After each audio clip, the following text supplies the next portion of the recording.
Selamat datang di podcast kami, Kece Bray.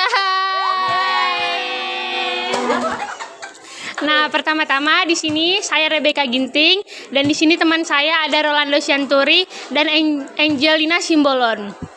Nah, di sini juga ada kakak-kakak yang cantik yang di sini berprofesi sebagai ibu kantin di sekolah SMA Santo Thomas 3 Medan. Sebelumnya dengan ibu siapa? Dengan Ibu Sri, Bu Kiki, Bu Desi. Nah, jadi kakak-kakak semuanya udah berapa lama nih bekerja sebagai kakak kantin di SMA Santo Thomas 3 Medan ini? sekitar 1 tahun. Sama ya semua ya. Sama ya. Tahun. Kurang lebih.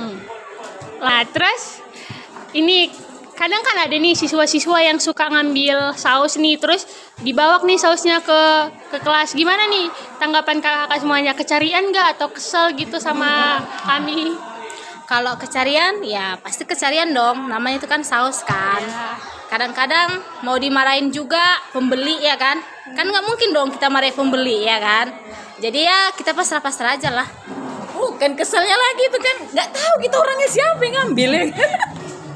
Jadi makanya mau kita ini lapor ke gurunya kayak mana ya, kasihan pula anaknya nanti ya kan. Ibu. Tanggapan kakak gimana?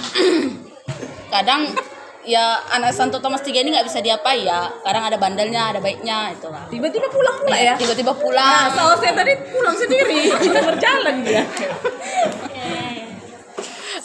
Terus ini Bu, Ibu pernah ngerasa nggak kalau jualan Ibu dicuri gitu?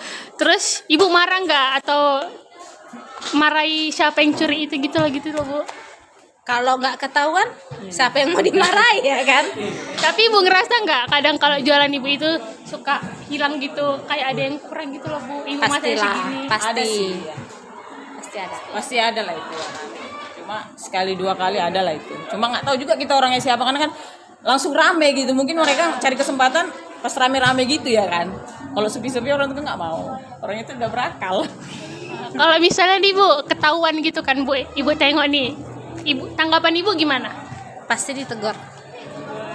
Tangkap tangannya. Gak ibu pukul. Hah? Ibu pukul. Enggak lah, paling dia Jangan bentak-bentak lari, lah, dipukul. bentak-bentak Nanti sedikit kan lah. jadi bahaya. Iya. Kau pun langsung mukul-mukul. Suka kan kau main mukul-mukul ya? Kita kasih dia spot jantung ya kan. Kita lapor dulu dia. Terus Bu, apa yang membuat ibu tertarik sama pekerjaan yang ibu lakukan sekarang?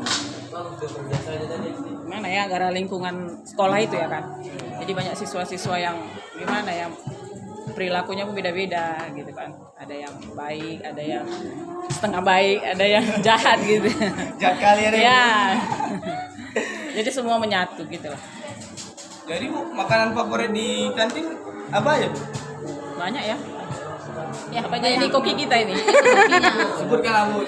Iya Bu, yang paling laris ini. Yang paling laris itu biasanya ayam goreng, boloni. Iya, enak lah. Coba lah, mantap kali lah. Terus POP lah. Bayar Edo. Isinya apa? Coklat. nasi goreng, pisang goreng, risol juga kemarin. Nah, Ibu kan udah selama 1 tahun berprofesi sebagai ibu kantin. Jadi kira-kira ada nggak momen yang seru atau lucu yang Ibu alamin selama buka kantin di SMA kita ini? Apa ya? Seru ya. Karena setiap hari seru juga ya. Paling apa ya? Ada turnamen gitu ya kan. Kami pada nonton gitu, kayak ada turnamen kemarin futsal ya kan. Pada nonton ya kan, mendukung gitu ya kan. Seru. Masih seru. Ya walaupun Makin laris juga ya Bu, makin laris. Nah, Santo Thomas 3 kalah nggak apa-apa. Iya, seru. Kami selalu mendukung. Penat. Iya. Kayak ini nih pemainnya nih. Nah, tadi kan udah ke momen yang lucunya. Kalau ke momen horornya ada nggak kira-kira? Cerita lah Bu. Perlu diceritakan itu. Ceritakan lah Bu.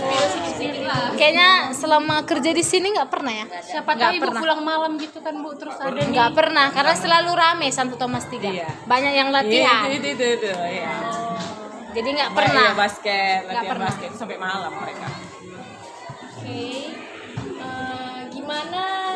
Oke. Gimana kakak-kakak bisa menjaga kualitas makanan di kantin ini? Kalau makanan itu kan biasanya kalau kita masak itu kan punya apa ya? Punya apa namanya? Punya ditakar ya. Takaran sendiri. bilang. Takaran. Jadi contoh masak sesuatu itu semua ditimbang. Jadi rasanya itu sama setiap harinya gitu.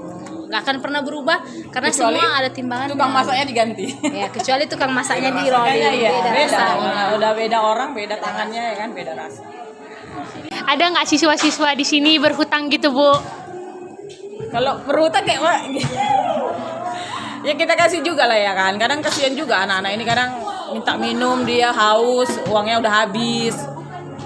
Kita apa kenal juga sama siswanya itu ya kan. Terus Kita kasih, besok dikasih. Kalau enggak kami kejar lah. jujur deh. Iya. Jadi Bu, makanan yang paling mahal di sini apa itu, Bu? Sri. Masih aja. Nasi ayam. Karena itu ya ayam itu kan tergantung pasaran di pasar ya kan. Karena ada ayam itu lagi naik ya kan. Terpaksa kita harus ini susah payah juga menaikkan walaupun 1.000 orang pun udah menuntut ya kan. Kok mahal kali padahal ayamnya naik. Jadi ibu gak mau buka menu baru gitu, Bu? Ya masih dalam perencanaan lah ya. Enggak lah. Kayaknya setiap hari kantin ada menu baru kok. Selalu dikeluarkan. Kita buat babi panggang itu, Bu. Nggak bisa. Karena kan kalau B2 itu kan mahal ya dagingnya gitu. Jadi nggak mungkin dijual dengan harga yang standar kayak seperti 12 kayaknya nggak dapat. Gitu. Jadi kalau buat makanan yang paling murah di sini itu apa itu, Bu? Murah 1.000 ya. Ya. Es lili. Lili. Belum. Ubi. Berapa nih, Bu? Nah, ini kalau ini 2.000. 2.000 aja. Donat. Murca. Nah, kalau kan di kantin kita ini kan ada menu mie pangsit ya. Itu kan mie pangsitnya kan pakai mangkuk.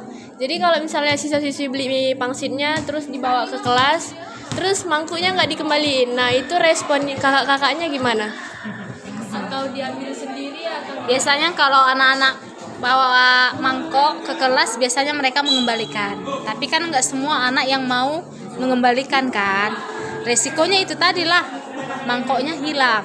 Gitu. Tapi tetap kita hitung jumlah mangkoknya ya kan. Iya. Jadi tahu kita yang mana hilang. Terus kalau dia minta apa lagi, minta nambah misalnya besoknya dibeli, ya kita apa dia sama dia kita tanya. Kalau misalnya Mangkoknya udah kakak tawaran- dipulangin. Hah? Kakak tawarannya gimana? Tahu orangnya? Iya, yang Paling tanya sama teman-temannya ada nggak jumpa Ada, mangkok, jumpa di kelasnya. tolong dikembalikan gitu. Jadi suka duka selama suka duka selama ibu di kantin ini apa nih, Bu? Apa ya, suka duka kita. Kita itu bawa permasalahan dari rumah ya kan. Kita kan banyak masalah gitu kan, apalagi kita ada rumah tangga gitu ya. Ya di tempat kerjaan kayak gini pun kita bisa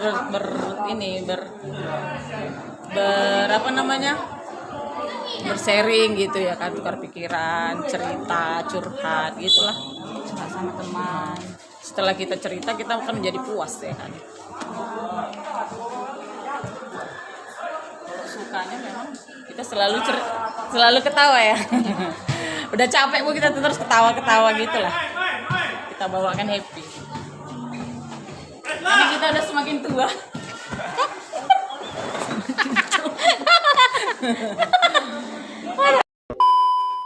Kalau kakak-kakak kadang pernah ngerasa ngeluh nggak capek pulang sore dari kantin terus nyampe rumah juga harus beresin rumah lagi, ngurusin anak gitu gimana? Pasti ngeluh. Karena kan suatu kerjaan itu kita kan kadang badan kita itu mau capek, nggak fit setiap hari. Kadang kalau kita mau kerja kan kadang kena hujan, baru banjir. Tapi itulah namanya mencari uang. Kan kalau mencari uang itu apapun yang terjadi akan dikerjakan. Semuanya tetap disyukuri dan dinikmati. Itulah. Iya. Nikmati, syukuri. sekian dari kami perbincangan tentang kantin. Terima kasih. Salam apa tadi? Sampai jumpa di podcast Kece Bray.